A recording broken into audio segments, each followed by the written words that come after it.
चलो, तो ये हो गया हमारा पहले टाइप का सवाल कि रैंडमली नाम लिखा होगा, पहचान लीजिएगा एन है, ईन है कि आइन है, और इससे मॉलिक्यूलर फॉर्मूला लिखिएगा और फिर कंडेंस फॉर्म लिखेंगे आप इसकी। तो समझ में आया पहले तरह का सवाल क्या है? कोई डाउट इसमें? नोट करना चाहेंगे? कम से कम ये लिख लो वे ऑफ क्वेश्चन क्या है कि एक क्वेश्चन में नाम लिख के आएगा, मॉलिक्यूलर फॉर्मूला लिखो और उसका स्ट्रक्चर बनाओ। एक तरीका तो ये हो गया, ठीक। दूसरा तरीका क्या है देख लीजिए, पहले इसको नोट कर लो, दूसरा तरीका देख लेते हैं। होगा आपके सामने रैंडमली फॉर्मूला लिखा होगा, जैसे मान लो C6H14, C6H12, C6H10। अब बहुत ध्यान सुनिएगा, बहुत ध्यान सुनिएगा। कार्बन का डबल हाइड्रोजन +2, सुन लीजिए बहुत ध्यान से, कार्बन का डबल हाइड्रोजन +2, कार्बन का डबल करो, 6 का डबल करो 12 में कितना जोड़ा कि 14 होगा 2। अब +2 कहां होता था? एंड में। तो देखो दुगने से 2 ज्यादा, तो याद रखना ये अल्केन होता है, दुगने के बराबर तो ये एल्कीन होता है, दुगने के बराबर, दुगने से को 2 कम ये अल्काइन होता है। ये है तरीका मॉलिक्यूलर फॉर्मूला से पहचानने का। दुगने से 2 ज्यादा अल्केन, दुगने से 2 बराबर एल्कीन, दुगने से 2 कम एल्काइन। ठीक है, कोई डाउट तो नहीं भाई? इतने बताओ, समझ में आ रही है? अब 6 कब होता है? n बराबर 6 पे क्या होता है? 3। n बराबर 6 किसके लिए होता है? Root word hex. तो इसका नाम क्या हो जाएगा? हेक्सेन। इसका नाम क्या हो जाएगा? हेक्सीन। इसका नाम क्या हो जाएगा? हेक्साइन। तो दुगने से 2 ज्यादा अल्केन, दुगने के 2 बराबर एल्कीन, दुगने के बराबर, दुगने से 2 कम एल्काइन। उसके बाद लिखिएगा कि हेक्सेन है कि हेक्सीन है कि हेक्साइन है। अब इसका कंडेंस बन जाएगा, कंडेंस अपने आप बना लेंगे, बनाइए कंडेंस। तो पहले तो आपका होमवर्क क्या है? n बराबर 5, 6 और 7 एल्कीन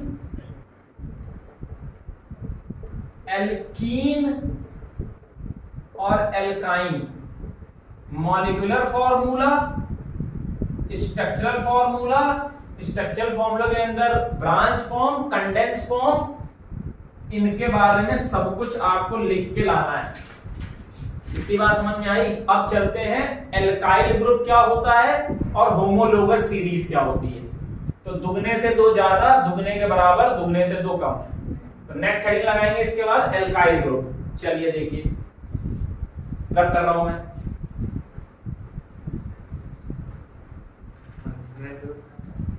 आएगा यार। तो नेक्स्ट हेडिंग लगाएंगे एल्काइल ग्रुप। पहले तो मेरी एक बात बहुत ध्यान सुन लीजिए, क्या मैंने एल्काइन के आगे ग्रुप शब्द यूज किया था? अभी तक मैंने एक बार भी यूज किया एल्काइन ग्रुप, एल्कीन ग्रुप नहीं, क्योंकि ये सब कंपाउंड्स थे। लेकिन इसके आगे मैंने क्या यूज किया? ग्रुप। अब याद सुन लो बहुत ध्यान से, जब भी ऑर्गेनिक केमिस्ट्री में मैं किसी के आगे ग्रुप लगा दूं, इट मींस वहां पर कार्बन की सारी वैलेंसी सेटिस्फाई नहीं होगी। मतलब सारी वैलेंसी, मतलब कार्बन कितने बॉन्ड बनाता है? 4 बॉन्ड। कार्बन चारों बॉन्ड नहीं बनाए होगा, उसका एक बॉन्ड हमेशा खाली पड़ा होगा। मेरी बात को समझ में कह रहा हूं? जब भी मैं किसी के आगे ऑर्गेनिक केमिस्ट्री में ग्रुप लगा दूं, जैसे मैं समझो ये कार्बन है, इस पर मैंने 3 हाइड्रोजन लगा दिए, होने कितने हाइड्रोजन चाहिए? 4। मैंने एक वैलेंसी को डैश मार के छोड़ दिया। इस डैश को मारने का मतलब यह है कि मैं यहां कुछ भी जोड़ सकता हूं। क्या मैंने अभी जोड़ा है? नहीं। इसको बोल देते हैं ये ग्रुप है। बात समझ में आ रही है कि जब मैं कार्बन की सारी वैलेंसीज को सेटिस्फाई ना कर कर एक वैलेंसी को ब्लैंक छोड़ दूं और वो ब्लैंक वैलेंसी मुझे ये बताती है कि मैं इसको किसी से बाद में जोड़ूंगा, तो इन दैट केस उस पर्टिकुलर स्पीशी को क्या बोला जाता है? ग्रुप। क्या बोला जाएगा? ग्रुप। जैसे देखो अभी आगे पढ़ोगे, carboxylic group. Carboxylic group, carbon को 4 बॉन्ड बनाने, एक इधर बनाया, 2 इधर बनाए, एक इधर खाली पड़ी कि नहीं पड़ी? ग्रुप है। क्या है ये? ग्रुप है। तो ऑर्गेनिक केमिस्ट्री में कभी भी डैश लगा हुआ दिख जाए और वहां पर उसकी वैलेंसी ना पूरी दिखे, वो ग्रुप है। जैसे देखो ये ऑक्सीजन कितने बॉन्ड बनाता है? 2। अभी कितना बॉन्ड बनाया है? 1। इधर क्या पड़ी है? खाली। ऑर्गेनिक केमिस्ट्री में ग्रुप है। ऑर्गेनिक केमिस्ट्री में ये तो समझ में आया। यहां ग्रुप क्या होता है? जब किसी भी एटम की वैलेंसी दूसरे एटम से सेटिस्फाई ना की गई हो तो उसे क्या बोलेंगे? ग्रुप बोलेंगे। अभी तो मैं सिर्फ तुम्हें ग्रुप समझा रहा हूं, अभी मैं अल्काइल ग्रुप पे आ रहा हूं। अभी सिर्फ ग्रुप को समझो कि ऑर्गेनिक केमिस्ट्री में जिनके पीछे ग्रुप शब्द जुड़ा है उनका मतलब क्या है। तो वहां पर कोई ऐसा एक एटम जरूर प्रेजेंट होगा जिसकी सारी वैलेंसी किसी दूसरे एटम के द्वारा सेटिस्फाई नहीं होगी, एक वैलेंसी खाली पड़ी होगी, तो उसे क्या बोलेंगे? ग्रुप। तो लिख लोगे ग्रुप क्या है ऑर्गेनिक केमिस्ट्री में? ग्रुप लिख लो, when one of the valency, when at least one of the valency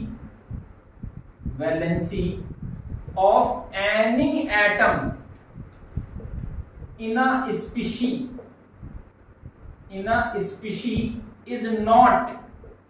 is not satisfied by when at least one of the valency of any atom in a species is not satisfied by another atom by mutual sharing, तो उसको क्या बोलेंगे? वो group है। उसको क्या बोलेंगे? when at least one of the valency of any atom in a species is not satisfied by another atom by the mutual sharing, तो उसे क्या बोलेंगे? वो ग्रुप है। ये भी एक ग्रुप है, ये भी एक ग्रुप है, ये भी एक ग्रुप है। तो ये सब क्या है? ग्रुप्स हैं। ठीक है। अब समझो एल्काइल ग्रुप क्या है, बहुत ध्यान समझो। तो ये पहले मुझे बताओ सैचुरेटेड हाइड्रोकार्बन क्या है? What are saturated hydrocarbons? ये एक सैचुरेटेड हाइड्रोकार्बन है कि नहीं है? ये एक सैचुरेटेड हाइड्रोकार्बन है कि नहीं है? ये एक सैचुरेटेड हाइड्रोकार्बन है कि नहीं है? अल्केन। सैचुरेटेड हाइड्रोकार्बन का मतलब क्या है?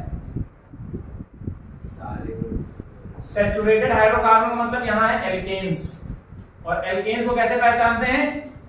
दुगने यहां के कार्बन का डबल +2, जितने कार्बन है हाइड्रोजन पे जाने पर क्या डबल करो और +2।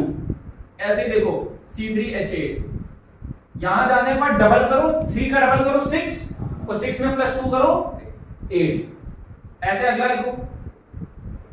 तो ये सब क्या है? Saturated hydrocarbons. अब सुनना मेरी बात बहुत ध्यान से, ध्यान सुनो। अगर मैं इनमें से एक हाइड्रोजन निकाल दूं, एक हाइड्रोजन निकाल दूं, तो देखो 3 हाइड्रोजन बचेंगे, एक वैलेंसी खाली हो जाएगी कि नहीं खाली हो जाएगी? अब ये बन गया ग्रुप। और इसका क्या नाम था? मीथेन। इसका क्या नाम है? मीथेन। एक हाइड्रोजन निकलने के बाद बन गया एल्काइल, तो नाम हो गया मिथाइल। ओए होए, मिथाइल ग्रुप। मीथेन से क्या बन गया? मिथाइल। ऐसे यहां पे हाइड्रोजन निकालो, C2H5, C2H5, यहां पर भी डैश। ठीक है। ये क्या बन गया? Ethyl group. ऐसे ही इथेन से क्या बन गया? Ethyl group. प्रोपेन से क्या बन जाएगा? Propyl group. तो मोटा मोटा हम ये कह सकते हैं कि कोई भी एल्केन जिसका फॉर्मूला क्या होता है CnH2n+2, अगर मैं यहां से एक हाइड्रोजन निकाल दूंगा तो फॉर्मूला क्या बन जाएगा CnH2n+1। तो एल्केन जब एक हाइड्रोजन को लॉस कर देते हैं तो क्या बन जाते हैं एल्काइल। क्या बन जाते हैं एल्काइल। तो एक बार बोर्ड में एल्काइल का जनरल फॉर्मूला पूछा है CnH2n+1, क्योंकि एक हाइड्रोजन निकाल रहे हो ना, तो +2 से एक हाइड्रोजन निकालोगे तो क्या बचेगा +1। तो क्या याद रखना है एल्काइल के बारे में, पहले ये बताओ एल्काइल के बारे में क्या क्या याद रखना है। इनका जनरल फॉर्मूला क्या है, इनका जनरल फॉर्मूला इनका क्या है CnH2n+1। इनका सफिक्स क्या है, इनका सफिक्स क्या है Yl। इनका सफिक्स क्या है Yl। n बराबर 1 क्या होता है मेथ, n बराबर 1 क्या होता है मेथ, पीछे जोड़ दिया Yl, मिथाइल हो गया। 2 बराबर क्या होता है एथ, पीछे Yl जोड़ दिया इथाइल हो गया। 3 बराबर प्रोप, पीछे Yl जोड़ दिया प्रोपाइल हो गया। ऐसे यहां से निकालो क्या बन जाएगा C4H9। 1 से स्टार्ट होता है ना। हाँ 1 से स्टार्ट होगा, बिल्कुल स्टार्ट होगा। यहाँ देखो लिखे थे सारे।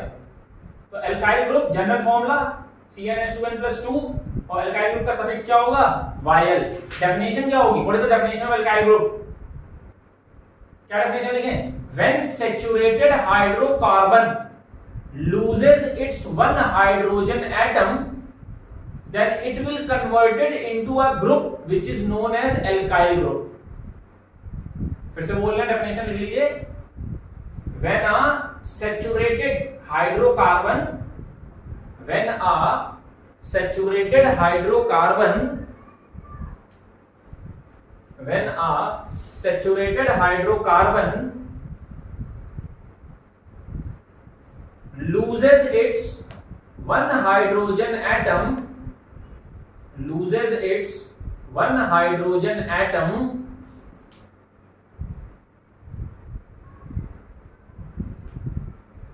then it is converted into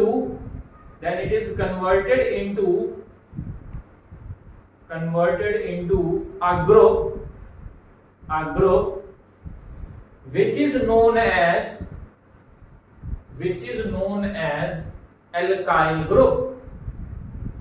is known as alkyl group। अब एल्काइल ग्रुप का जनरल फॉर्मूला तुम्हें याद होना चाहिए, एल्काइल ग्रुप का तुम्हें सफिक्स याद होना चाहिए।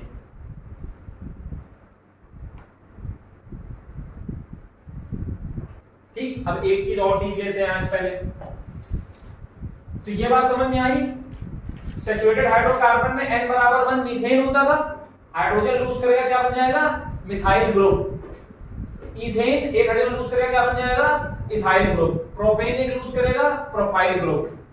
ब्यूटेन एक लूज करेगा ब्यूटाइल, क्या बन जाएगा ब्यूटाइल ग्रुप। अब एक बात और समझ लो जो तुम्हें आगे थोड़ी सी दिक्कत करेगी, मैं लेफ्ट राइट हैंड साइड रब कर रहा हूं, आई होप आपने नोट कर लिया होगा। अब सुनो मेरी बात बहुत ध्यान से। अच्छा, इसकी कंडेंस फॉर्म क्या थी, C2H6 की कंडेंस फॉर्म अल्केन है, कंडेंस फॉर्म क्या थी इसकी, यही तो थी। इसकी कंडेंस फॉर्म क्या थी, यही थी। इसकी कंडेंस फॉर्म क्या थी, इसकी कंडेंस फॉर्म ये थी। अब तुमने एक हाइड्रोजन निकाला है ना, अब तुमने या तो यहां से हाइड्रोजन निकाला होगा या तो तुमने हाइड्रोजन यहां से निकाला होगा, तो इनकी भी कंडेंस फॉर्म होती है। देखो ध्यान से, CH3, अब तुमने मान लो ये वाला निकाला है तो CH2 मतलब आगे अभी जब हम लोग और आगे डीप में जाएंगे तो इथाइल ग्रुप ऐसे भी लिखा जाएगा और ऐसे भी लिखा जाएगा, दोनों का मतलब इथाइल ग्रुप ही है। ध्यान समझ लीजिए, अभी जब आप IUPAC सीखेंगे तो आपको ऐसे भी लिखना आना चाहिए और ऐसे भी लिखना आना चाहिए। समझ बात आ रही कि नहीं आ रही है? ऐसे ही बीच बीच में चले जाते हो। मैं आजकल ऐसे सब्जेक्ट पढ़ रहा हूँ ना, मैं माइंड को रीड कर लेता हूँ बच्चे क्या कर रहा है बैठे हैं, कि तुम कहीं और चले गए हो।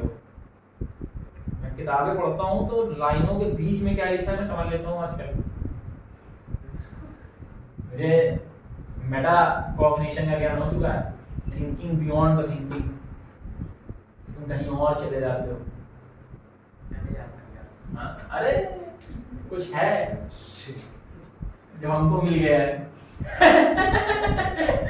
अब वो मड़ी है कि क्या है? अब जरा इसमें देखो, इसमें भी क्या है, या तो यहां से निकलेगा या तो यहां से निकलेगा, हमेशा कोने से निकलेगा। You have to remember that the hydrogen should always be removed from the terminal carbons. What are terminal carbons? वो कार्बन जहां पर चेन की एंडिंग हो रही है वहीं से आपको हाइड्रोजन हटाना है, बीच वाले से नहीं हटाना है। तो इसमें क्या हो जाएगा बताओ, इसमें बताओ, CH3 CH2 CH2 डैश, कौन से वाले से मैंने हटाया हाइड्रोजन? इधर वाले। ठीक है, तो हमेशा कोने वाले से हटाना है। ऐसे इसको बताओ, इसको क्या लिख सकते हो? बताओ क्या लिखे? CH3 CH2 dash. तो ये हो गया तुम्हारा एल्काइल ग्रुप। अब कल हम लोग शुरू करेंगे IUPAC नेमिंग। बहुत दमदार टॉपिक इस चैप्टर का, कम से कम 5 नंबर का बोर्ड में आता है IUPAC नेमिंग। ठीक है, तो आज के लिए इतना काफी है। होमवर्क में आपको पूरा रिवीजन करना है मैंने जितना पढ़ाया है, और N बराबर 4 5 6 अल्केन एल्कीन एल्काइन में मॉलिक्यूलर फॉर्मूला स्ट्रक्चरल फॉर्मूला आपको करके आना है। आज के लिए इतना काफी है।